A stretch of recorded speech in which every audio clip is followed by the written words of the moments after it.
Vini me faire moral ou. Pour qui ça? Parce qu'on pas bien avec là, ou vin dim pi gam parler avec. Pas fait m'bagay comme ça, m'parti mounou. Ou ka perdu $50,000 au travail pour Eiffel, mais respect à des pour perdre ou perdre le net.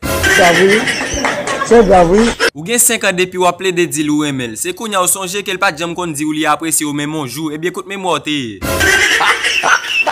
Gen des paroles ou moun fin di ou fait silence. Ça c'est une pi gros réponse ou te kabali pour vous et la réfléchir. Li di ou expliquer qui route pour le faire, li pas mando pour la vel. Les qu'on soit vinn semble un chien k'ap suivre moun. Ou voyez m'pa aller moi fâché. Et bien, comme ça pour faire, les fins moi arriver pas payer parce que moi c'est avant m'rete.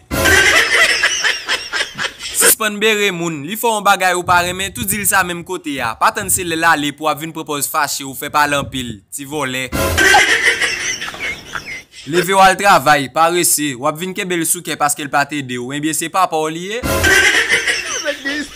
Ou ka toujours fait n'importe 5 amis à 8 heures. Distance pour le 9 heures, yo tout getan ennemi oui. Puis gros problème nan c'est qu'un amitié ya. Ou pas gon goud nan derrière et pour un nèg qui gen kob nèg qui ple machine. Eh bien nèg qui gen l'argent c'est malheureux y a chercher yo même. Baba.